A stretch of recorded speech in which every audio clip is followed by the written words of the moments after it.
Perfect. My name is James. I'm from Get Your Comic Con, and it is so good to be talking to you two about Jujutsu Kaisen. This is a real highlight for the day, so I'm so happy to be here with you guys. Awesome. You as well, Thanks for James. being here. Thanks. Yeah. I guess to start off with, this season seems to be kicking off to a dramatic start. The stakes are bigger. The animation is insane. Um, And as voice actors, in which ways did this particular arc push you compared to previous seasons? And for you, Kayleigh, the movie. Yeah, it's definitely a different vibe. And Yuta is older and I feel like he feels a lot more responsibility than he did before, recognizing his power.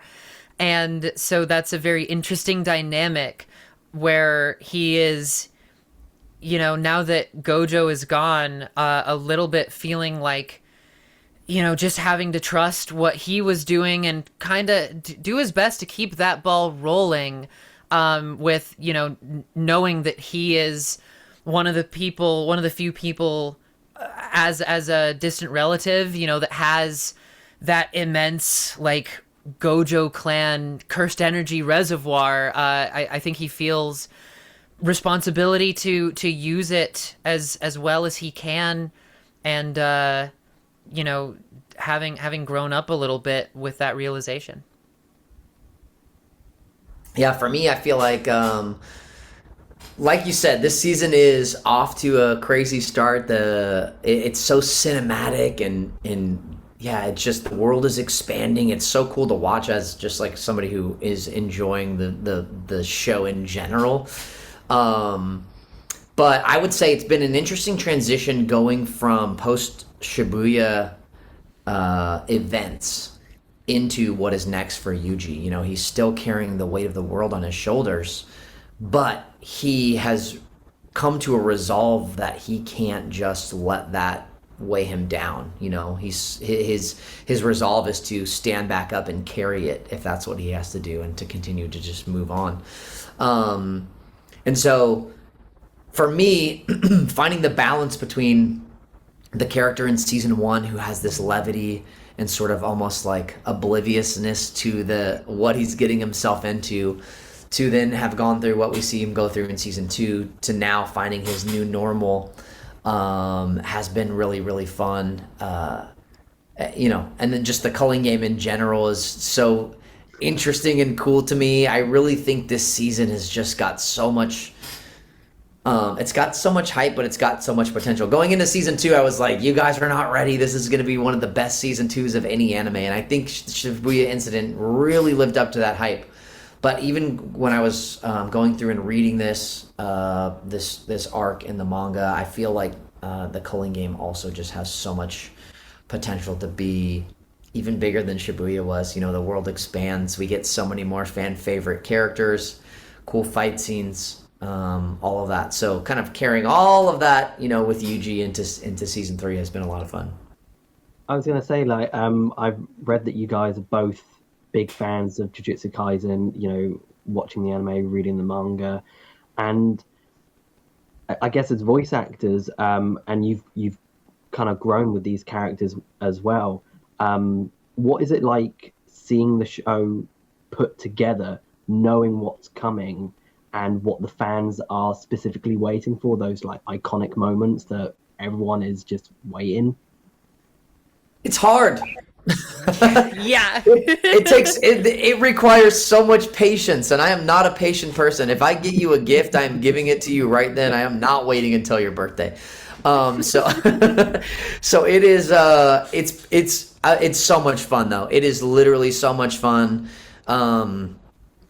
Yeah, there's just so many good moments coming. I think waiting for them, seeing how Mappa is adapting everything has been really really cool. I'm the kind of person that really likes to give, even though I am hype, I like to temper my expectations and wait to see how it's done before I comment on it. Or you'll never see me comment on a clip, like a tiny little clip of a character voice or something like that. I'm like, okay, no, I want to see it in context of the whole world. Like, um, I think it's amazing that in this series we get moment after moment after moment. There are just so many moments that fans are hyped for, and it's cool to get to wait for them. As soon as one happens, it's like, all right, well now On to the next. this is up next. Yeah, it's cool. Yeah, and it's what's even cooler is that in this adaptation, Mappa is just from how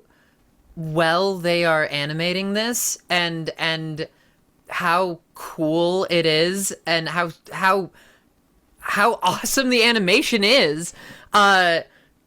There's moments that are happening that like in with fans that I didn't expect to be hype moments when you take it into consideration of the manga. There's or like memes or things based on choices that Mappa makes, like with everybody like Jinichi the Aura Farmer. Like, in the manga, that's just like a panel or two, of him there in the fight, but they animated it with this slow walk that really created a moment that is unique to animation. And so those are moments I don't even know are coming. And that's the beauty of an adaptation like this that is so powerful. That's so amazing to hear. One of my favorite things about talking to voice actors, because I've done it I've been lucky enough to do it a few times, is it literally just feels like sitting down with fellow fans. So I've always loved the passion. But when I'm doing these interviews, I get nervous. I still get nervous to this day.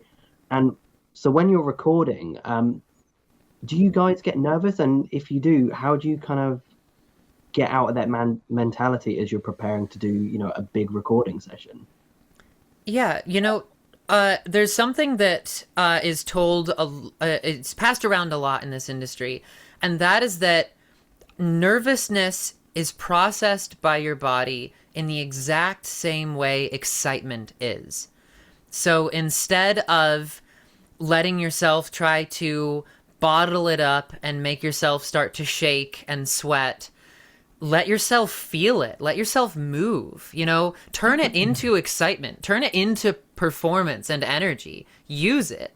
And the moments where it's getting tough too, I think that's where myself as an actor trust the director to help me navigate through it, to find the compelling angle and to get myself out of my head. And it's just a really good environment. When you have the right environment, like we do with Jujutsu Kaisen, you really just feel like it's a collaborative effort, that you're part of the team, and that they hired you because you have this expertise. You know what you're doing, and so you trust in that, and you do your best, and you all do it together, and that makes it so much better than it would be alone. Yeah, I think these days, it's not so much nervousness for me as it is just wanting to make sure that I've thought of everything. Like I've gone in and it's like, all right, I've prepared, like I've reread this section of the manga, I've watched the sub episode. Going in, our production process is so fast that, sometimes there are things that slip through the cracks in terms of like maybe a line translation, or because of the way the scene is animated, the line translation has to be a certain thing that might not be as faithful to the manga or to even like the sub translation or whatever. So it's like kind of taking all these pieces, making sure I have an awareness of it all, so that when I go in, if there's anything that we need to like address or tweak to try and make this as good as possible, while also thinking about all the acting that's going into it, that's the kind of stuff that it doesn't make me nervous, but I just get like, okay, all right, this is what I have to think about. This is what I'm going in. So it's, yeah. But I will say, I have never been as nervous as I was than when I recorded episode 1 of JJK, season 1. And it's because it was during October of 2020. It was during COVID, so we were all recording at home. So it was new studio, new director, new genre. JJK was the first anime I ever worked on. And so going into that session, I was very nervous. But here we are. You know, now that we've lived with the characters for a bit, I think it's more so about just doing as good of a job as we can. So That's amazing. Thank you so much for taking the time to answer my questions. And yeah, absolutely loving the season so far. So this is a real great way to end the day. So thank you. thanks, James. Appreciate your time, thanks, man. Thank James. you. Thank you. Thanks for watching, Super Friends. Check out more videos from across our YouTube channel right here. Make sure to like, subscribe, and share on all your favourite platforms. See you next time.